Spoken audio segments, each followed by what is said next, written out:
All right, I will now call to order the Charter Advisory Board meeting on Monday, February 14th, 2022 at 5 p.m. I will call the roll. Member Young, here. Member Albeck. Here. Member Bogman. Here. Member Hostetler. Here. Member Felt. Here. Member Grangine. Here. And Member Fettman is stuck at work. I move to excuse Member Fettman. Is there a second? A second. All in favor say aye. Aye. All opposed? He is excused. All right, approval of minutes. May I have a motion and a second to approve the minutes from So January? Good enough. Is there a second? Second. All in favor say aye. Aye. Opposed? Motion carries. All right, at this time, members of the public wishing to address the board may do so. Each speaker will be granted 5 minutes. As a reminder, the rules are on the screen and topics must be limited to those items on the agenda. All right. Seeing none, we will move on.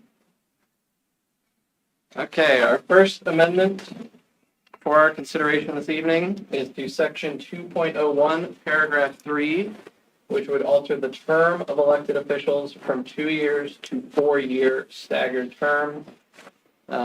This is one of the ones I collected beforehand, and it was also submitted by a member of the public during our public submission phase. I received this suggestion from a number of different elected and public officials, and the idea is that elected officials will stay around longer and no risk of losing everybody all at one time. I will open the floor. Ben, do we need a transition term to go from the current December to November to a calendar year? How do we get Yeah, that so gap month ultimately- covered? How it would be written, which anything that we approve tonight, I'll work with Kruglack to get written drafts for our April meeting. So we would have to do some sort of transition. So, for example, this next election in 23, let's say the wards would still be elected for 2 years, but then at large and the mayor would be 4 years, and then 2 years later, the wards would be elected for 4 years, and then everybody's off and running on their second term. And it would have to be maybe a 4-year from December through December for the first. You know what I'm saying? Right now, they start December through November. Yeah. So we have to start December through the following 2 years, December. Yeah. So that we're back on the calendar. Assuming we don't, if the next amendments change the year, yeah. Right, because we're suggesting that we start the terms, January. align them with calendar year. Okay. Is that just something that Kruglack will write into an ordinance for us, or does it have to be, that transition year need to be? So when I've looked at other municipalities, that's typically written into the charter. That says something along the lines of, at the next following municipal election, this will happen. Then after that, this will happen. And it would be the same for the mayor, then, that section 301. Yeah, so section 301, unlike most other city charters, we have the term lengths written in 2 different places. So section 301 is where we would have to change the same thing for the mayor. But because it's just one person, and assuming we make them the mayor the 4-year term off the bat, it'll be much simpler to just say, in that section, at the next municipal election, the mayor will serve for a 4-year term.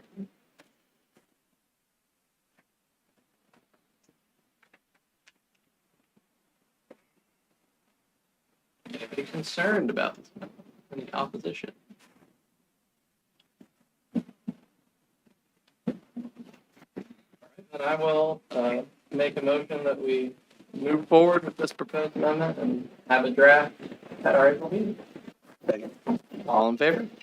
Aye. Opposed? Motion carries. Okay, our second amendment is also to section 2.01, paragraphs 3 and 4. And as we briefly just touched on, this would be to change the term start from December to January. So currently, our elected officials start December 1st, and then their term ends November 30th. So this would move it to start January 1st and December 31st. It is, the current way exists because in 1980, they passed a charter amendment to make it this way. And from what I have been told by the people I could talk to that were there at the time, they said it had something to do with the budget and wanting the incoming council to have the opportunity to mess with the budget before it was finalized. Our budget is finalized in October Yeah, now. but It must have been a different process.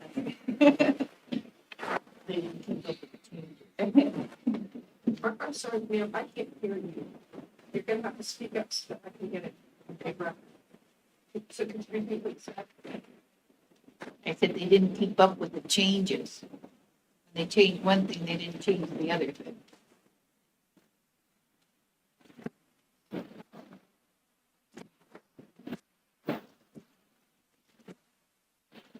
From the standpoint of my position, what I do, this will make, keeping track of council slightly easier. And then, I don't know how many of you remember, but 3 years ago now, when Mr. Matheny and Mr. Peters ran against each other in Ward 2, they were so close we had to have a recount, and we didn't actually know if the Board of Elections would certify the results before that December 1st start date because of that recount. So this December kind of really limits us and makes us at risk of things like that happening. And then would this go into effect just this next calendar year, I guess, as far as how it would be written? Yeah, so it would be along the same lines of that the next municipal election terms will begin January 1st, which means the people currently elected will serve one extra month If the voter is okay. if the voters okay. Yeah. Everything we talk about tonight will have to go to a general election and be approved by.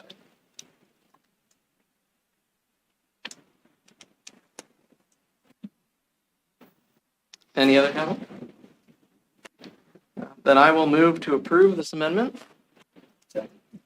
All in favor? Aye. Opposed? Motion carried.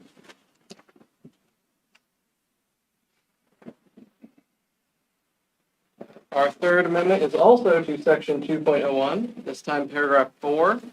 And this is to change the organizational meeting date of council. So the organizational meeting is the meeting where council elects their president and vice president.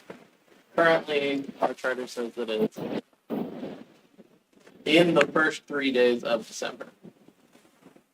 So this is actually, I will admit, one that I put in here. I put this in because this past year, we actually had trouble scheduling the first 3 days because at least one of the 8 elected officials had already planned something on all 3 of the first 3 days of December. Somebody ultimately ended up giving in and canceling something. But so my thinking in putting this in is this way it is a set date that you know before you even pull a petition to run for election. And so you should have no excuse of, oh, I scheduled something over it when you're being sworn in. My only comment to this is just if the first Monday happens to be January 1st. So I would just comment the first working Monday to avoid that particular situation. Or whatever the first following workday. So in that case, it could be January 2nd if January, so if January 1st happens to fall on a Monday, and given that that's a city-wide holiday anyway, so I guess I just want it to be worded to recognize that that could be a situation. I agree. I think most of the times you'll see it's just stated it's within the first 15 days of the month.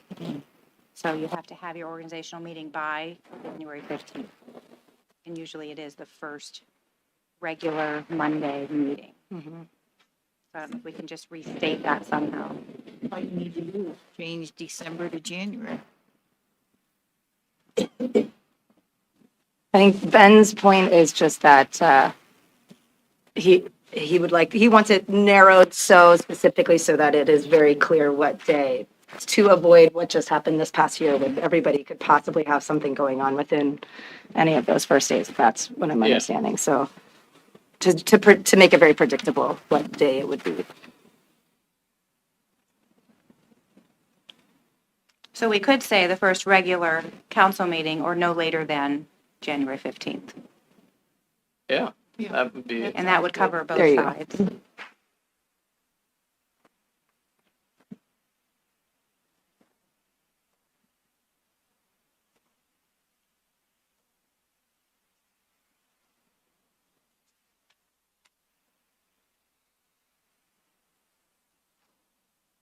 Well, I will, if there are no further comments, I'll move to approve this proposed amendment as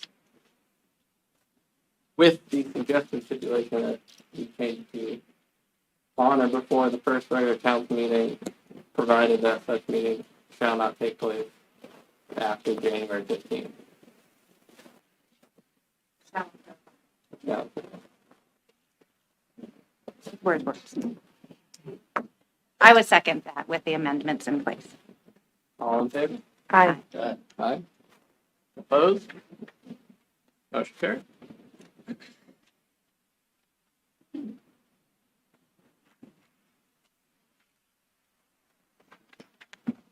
All right, third amendment, section 2.04, paragraphs 3 and 4. I will again admit that this is one submitted by me. Right now, this section requires that whenever council calls a special council meeting, whoever holds my position physically serves the council people notice. I put this in because we've technologically moved forward past that. So we give all the council members emails, we give all of them cell phones. There are other ways that I can make sure that they know this meeting is happening beyond showing up at their front door and handing them a piece of paper. So the proposal I submitted is to amend paragraph 3 to replace in-person delivery with a city-provided means of communication. And then paragraph 4 talks about waiving the requirement for a notice, so each council member can individually say, no, you don't have to tell me. I would actually propose that we just remove that paragraph altogether. So whoever is in my position must tell council no matter what, but it doesn't have to be in person anymore. It can be sent you all. Could that sentence in paragraph 3 simply just read, the clerk of council shall cause the written notice to be served, period?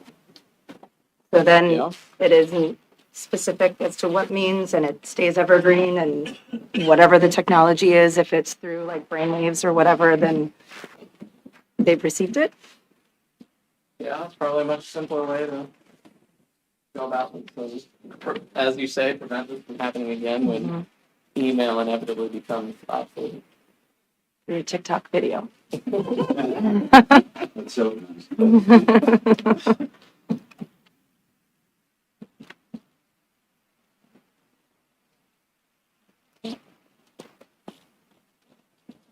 Well, I will move the approval of this amendment as proposed by Member Hostetler.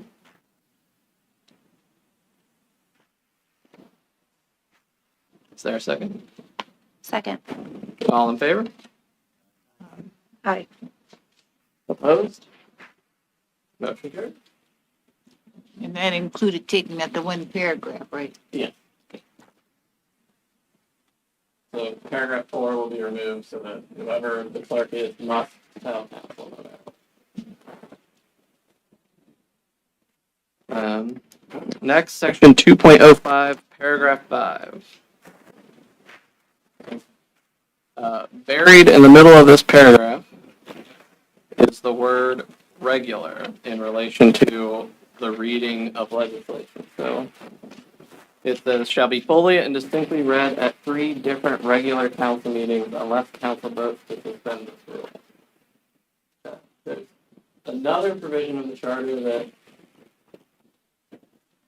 talks about special meetings and how special meetings can be called. So the The concern that was expressed to me by the person who submitted this was that somebody could try to construe that provision that you can't actually consider legislation at a special meeting. And they suggested to strike the word regular. So that would read, shall be fully and distinctly read at 3 different council meetings unless council votes to suspend this rule.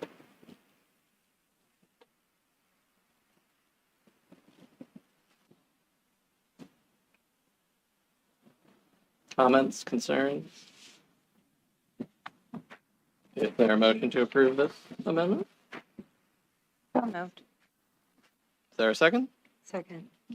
All in favor, say aye. Aye. Opposed? Motion carries. Ben, I know it's not on the table, but can we go back right before that? And on page 7 at the top, another part of that paragraph 3. that says, So whenever we're talking about removing the in-person or home delivery, reference to a written notice for special meetings. Do we need to also amend that? Well, as I understood what Christina was suggesting was that the new section would read, the clerk shall cause written notice to be served, scratching all that, not to council members, not less than 24 hours preceding the time of the meeting, stop, end of paragraph. So written notice still remains in the original part of the paragraph. It just is leaving out the specific vehicle by which that written notice gets delivered. Okay. So I it had understand been- that. Yep. That makes sense. Thank you.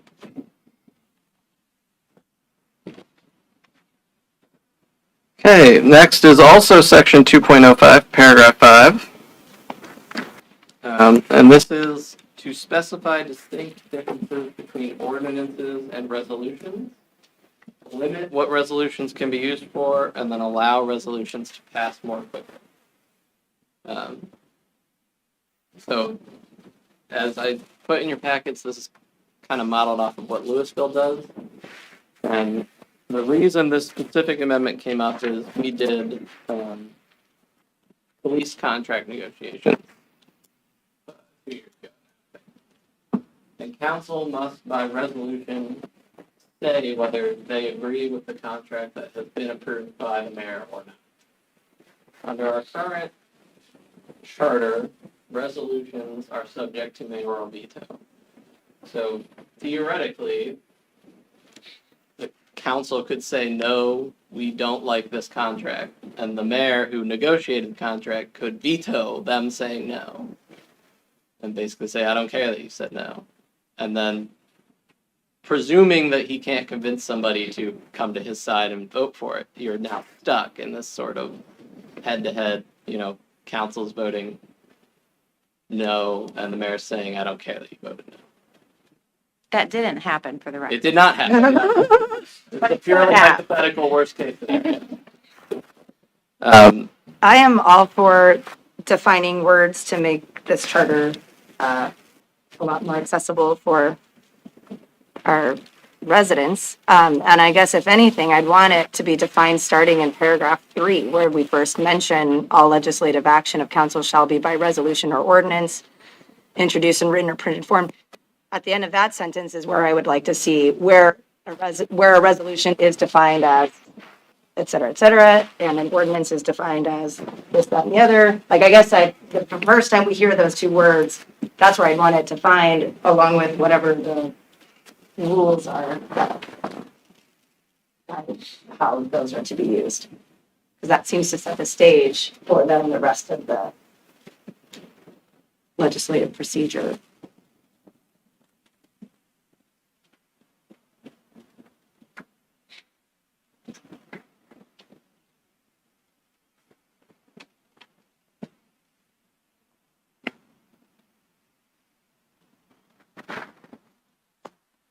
As it's currently written, it does make a presumption that whoever's reading this immediately understands what a resolution is and what an ordinance is. And I personally don't know what the difference is, so.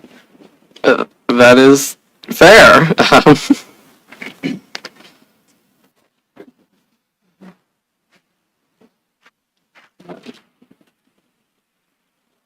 then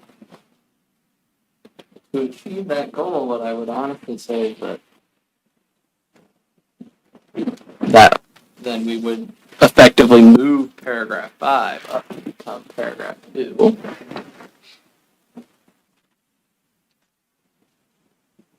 Although paragraph 5 gets very into,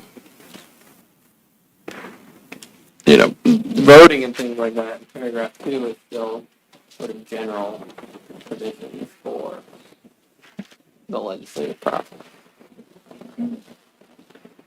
Do we have a defined difference between a ordinance and a resolution? Currently, It's fine.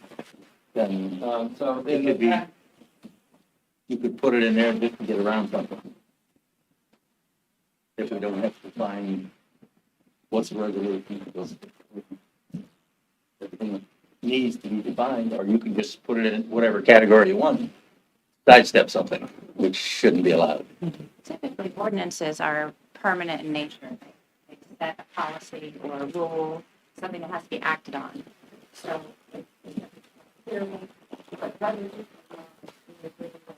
let's make this national day, or we agree with the negotiations, or, resolution is just more to say, resolve this.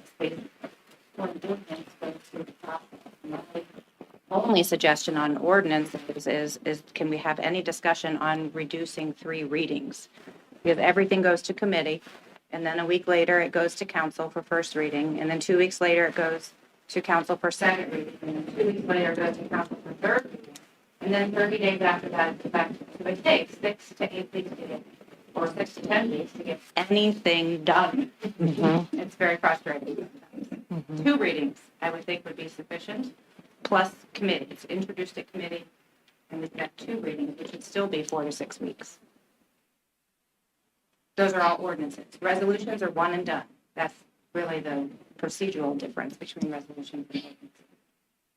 So I feel like I would want to look at the transcript of everything that Ms. Alabak just said and literally put those words into, like, fit that into this charter to define exactly what she said as far as an ordinance is more permanent and requires, X many readings, whereas a resolution is not, or whatever the transcript comes, says, as, with it being cleaned up and then moving into all of that. Because that's what, just to make this much more readable and easy to. So it almost sounds like we'd be more interested in rewriting the entirety of section 2.05 instead of trying to do this on it. I think the reason you have more than one reading is to give the public a chance to weigh in. Oh, I would agree that we need more than 1, but why 3? And is there state code that speaks to that? And most cities don't do 3 readings. It seems excessive. Is there any data or like what do our neighboring cities and townships do? Is there anything to go off based on that as far as what? Our sister cities, that's usually what we look at, our 4 sister cities. And I can tell you, I know what a few of them do, it's not 3. Maybe not be the ones in line. Sure. Sure. Yeah, I don't know, off the top of my head, many other cities and what their internal processes are. I do know that part of what Gina's describing is our sort of unique committee system. So I do know off the top of my head that the committee system as established by council rules is very unique to us. There's that also.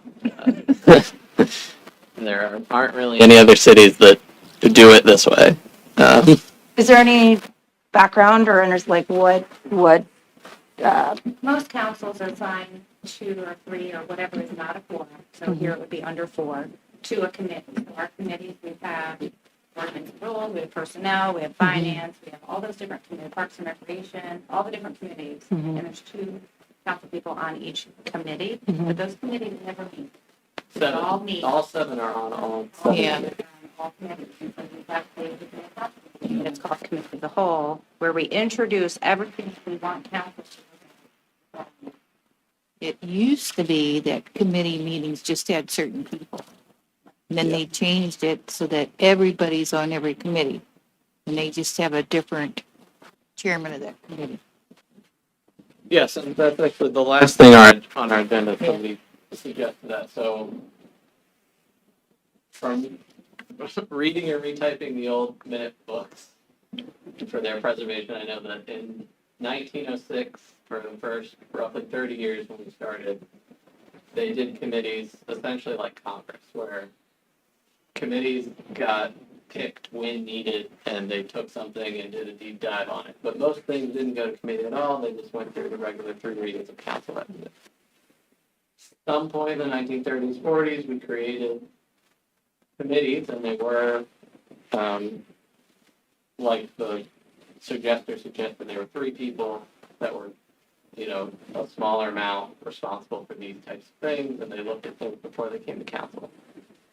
At some point, relatively recently, within the last 20 years, that transitioned to this committee of the whole system, which is really much more similar to like a work session system, similar to what Louisville and Hudson use.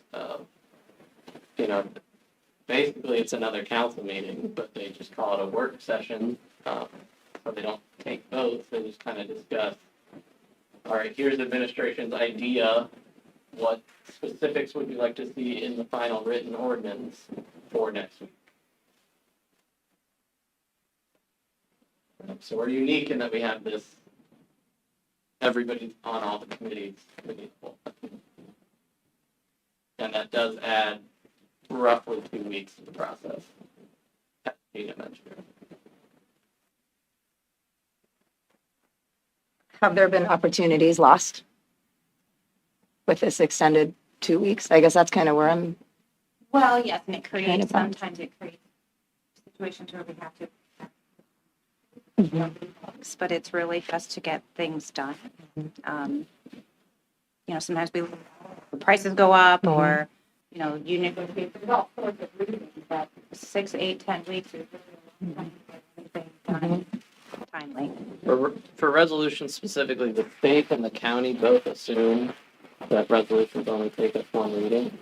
And so if you look at our record of resolutions, almost every single one is on emergency, because they'll give us things, 2 weeks in advance and think that'll be more than enough time for your average municipality to get it done.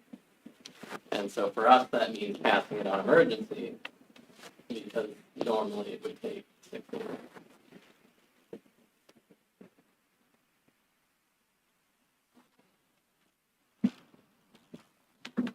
I'm in favor of reducing the reading. Yeah, I am to 2. To 2. Yeah.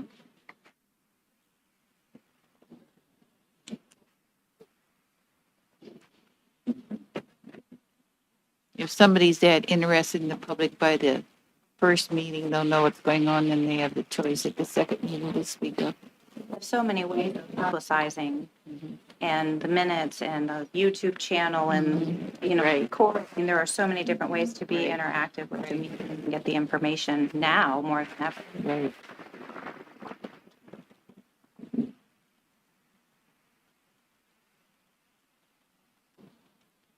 To try and sum up where we landed, I think what we'd like to do is can I help then? what? So I feel like add clearly define resolution and ordinance in paragraph 3.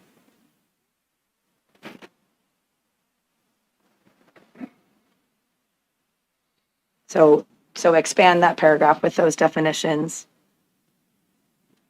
And then Change 3 to change 3 to 2, That's in paragraph 5. which is in paragraph 5.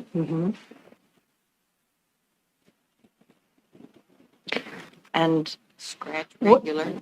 scratch regular. And this point of allow resolutions to be passed more quickly, is that even, does that even make sense? Resolution should be one and done, Okay, But there are some things that don't qualify, like appropriations. You can't do a resolution for appropriations. It Okay. has to be ordinance. okay. So we'll that's where I define would that. say we sort of borrow from Louisville. They have pretty solid list of these are all the things you cannot do by resolution That sounds, yeah, that's a good idea. to set in stone that you can't circumvent the process for, appropriating money or buying land or something like that. That's a good idea. And then I feel like to make it clear that resolutions are quote unquote one and done, I mean, that seems like that would be part of the definition of a resolution. So that would then answer that part of the amendment.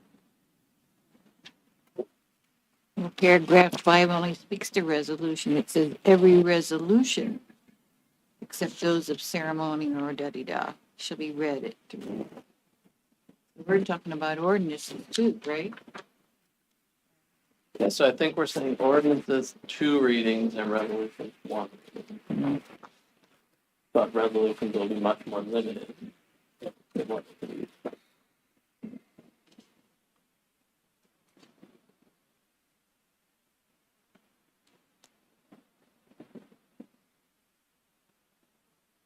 Okay, then I will move that we approve giving the transcript of all we talked about here to our lawyers. Do their best to make it happen. And tell me only get 2 readings. Before we move on, can we revisit written notice? Well, Because what before it, we get in, is there a second to the motion? Oh. Second, All in favor? aye. Opposed? Motion carries. All right.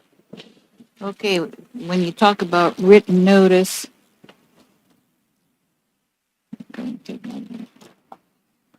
of any member that council is absent, it says written notice of such special meeting shall be given in the manner and form hereinbefore provided. So that sentence says that you need to do it like it was. Okay, I see. But If you're we right. change it, We took out how we're providing it. yeah. We probably do need to define something. Well, Or could it, again, just be as to eliminate such absentee? So Yes, could that, just would it just scratch end the whole with shall be thing. given, period? Yeah, get rid of that. yeah, Does that make sense? what I understood that we were doing earlier was regardless of whether it was called by written notice, it was called at a council meeting, I'm still gonna tell everybody, hey, don't Right. forget there's a special meeting. So just take out that manner and form herein before provided. That's redundant. Okay.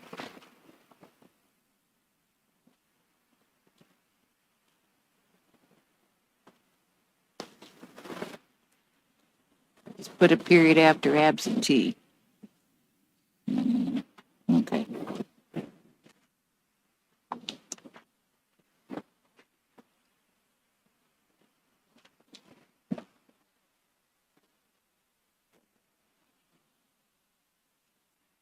Good. Also in section 2.05, this time further down in paragraph 9, and then the subsequent bullet points under it, all have to do with how legislation must be published. So right now, this requires that we publish all of our legislation in the newspaper. Our recent community survey tells us that not that many people read the newspaper, and this is quite an expense. So the suggestion for you all is that instead we require that full text of all legislation must be available on the city website within 48 hours after passage or final action by the mayor, whether he vetoes or signs. And then that all of the titles must be posted at City Hall, and we'll be getting bulletin boards and stuff here. But here at council chambers for at least 2 weeks after that. So this would replace the newspaper publishing requirement. Then it references Ohio Revised Code 73123. We know if that specifically says how. If I know the legislature and what specifically needs to be printed in the paper. So, for especially smaller municipalities, us to do? Or we had to put it on the general's website, or the change to that state? So there was a change made to allow if you don't have a newspaper of general circulation, you could publish them on the state auditor. So if we don't do the newspaper. If we do it on the website. If we put an overriding provision in our charter, no, because it's at that point under our powers only. If we were to take out these publishing provisions altogether, then we would have to follow ORC directly for the letter.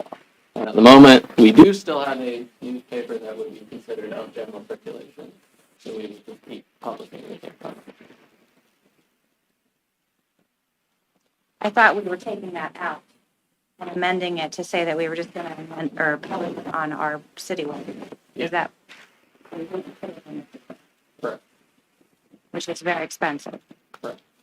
Okay, But you asked if we had to do the auditors as Right. well. If it's not in our charter, no. okay. If our charter said nothing about publishing, then maybe. We had to follow statute. Okay.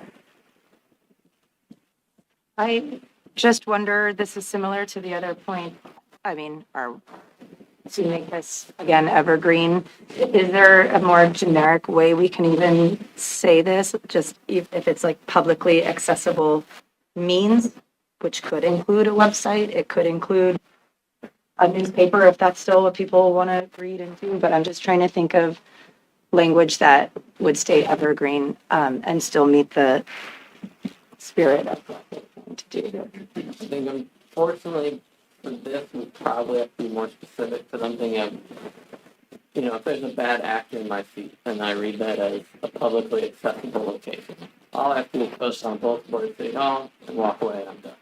So city council could pass something, ridiculous, like, eating ice cream cones on Fridays, and the only place I would ever put it, assuming I'm a bad actor, is post a physical piece of paper on a bulletin board in City Hall, and none of you probably walked into City Hall in the past week to read the public notices. So at least, specifying it must be on the website that is a guaranteed accessible from your home, at least. So yes, this might be something they have to But we- change again in 30 years when the HoloNet is invented.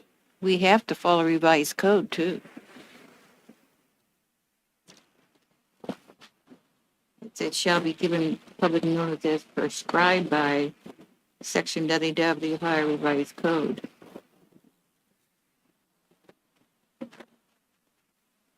Yes, so this proposal would remove that. Can you do that though? From my conversations with other municipalities, we can under the home rule provision of the Ohio Constitution. I think that'd be a lawyer question. They would have to make a final determination, yeah.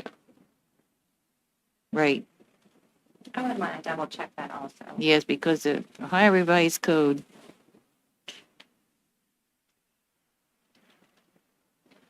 If it's allowable, I absolutely. yeah, you can't be in violation of, you can be more stringent than Ohio Revised Code, but you can't be in violation of Ohio Revised Code. So that's something the lawyers need to.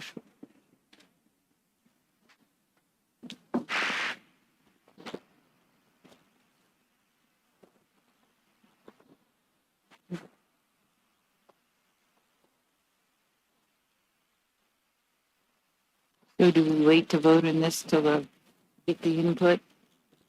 I will move we postpone until I get a more solid answer from our legal counsel. Is there a second? Second. All in favor, say aye. Hi. Can I have permission to speak?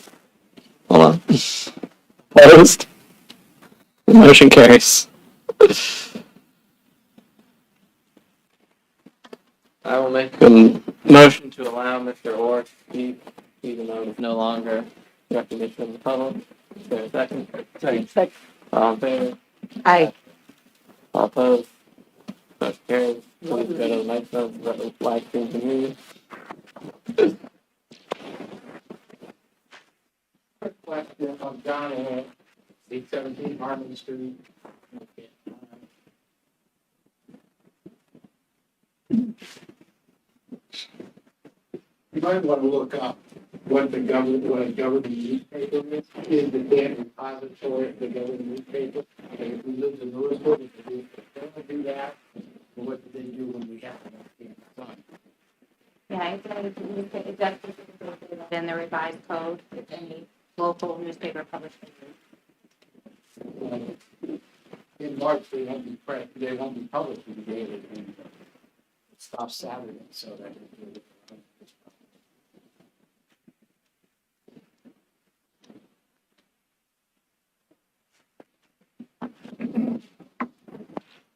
Okay, any last comments on publishing before we move on to the last one? All right, our last suggestion was submitted by a member of the public and is to add a provision to this charter dictating that, as we discussed earlier, committees of council shall consist of 3 members and that they must meet individually and not as a committee of the whole.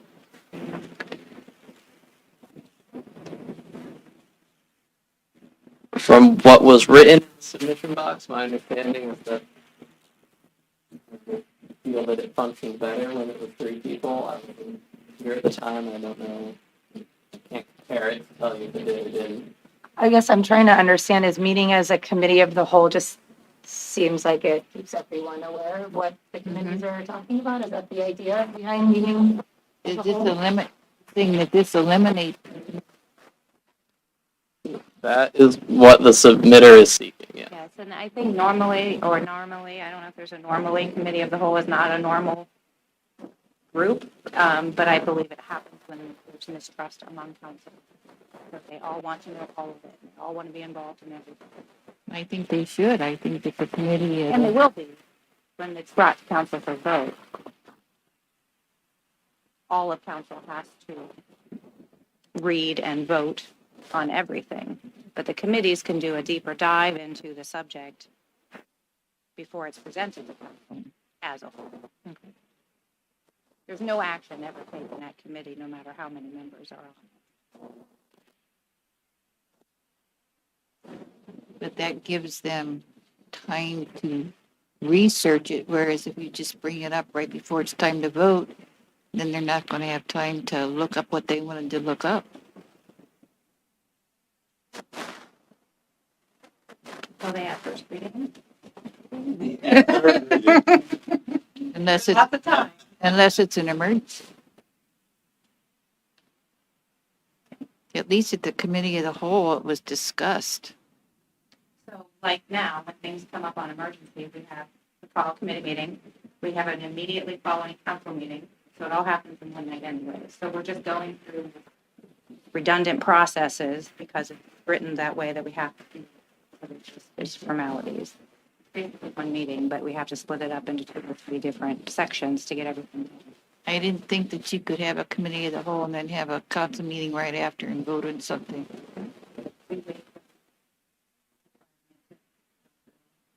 Well, it's on formal submission. Presented at the next council meeting, which is immediately following. Yeah, so right now, committees aren't covered by the charter and all, and that, I think, actually, my potential objection to this would be more on that fundamental level of, generally, the committee structures of city councils is not set by city charter. Generally, that's, up to council to decide how many committees they want and how those committees function.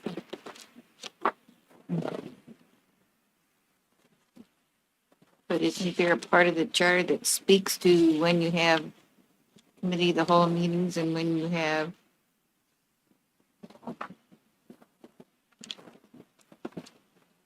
That's in the council rules. Anything related to committee. Okay, that's the rules, okay. If you don't have it, is that what you're suggesting, or whoever's? So they're suggesting you add a provision to dictate essentially in stone what the committee structure looks like for any given. So right now, members of council tonight, when they come to a meeting at 7 o'clock, could decide we want to overhaul the committee structure right now. We're going to change it up because it's entirely in their purview. What this suggests is to make it not in their purview anymore. Set it in stone in the charter, and council has to follow. Well, and then to your earlier point that committees aren't even covered currently by the charter, I guess I worry that if we do vote on this and include it, then it's like, if you give a mouse a cookie, then I feel like, is the next meeting going to be adding more rules to what committees can do? And just like, are we going to have to keep talking about committees as opposed to let the council figure out how they want their committees to I run? agree. I think the only that I know of, the only actual required committee is finance. Finance/audit committee is the only required committee. We have 7, right? How many committees do we have? We have 7 committees. It has not always been 7. Right. But it definitely appears that the current system is set up so that everybody could be chair of something and vice chair of something. So I agree. I would leave it to the purview of each council to decide how they want to form their committees. So what you wanted to do is add something to the charter that's really a rule of council. That is what they were suggesting. Why not just leave it rule of council? Agree.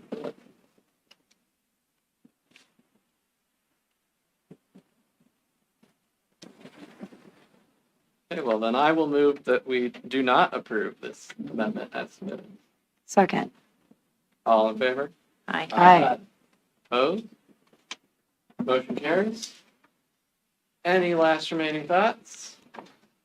All right, then I'll entertain a motion to adjourn. So move. Is there a second? Second. All in favor, say aye. Aye. We are adjourned. Thank you, everyone. You're adjourned.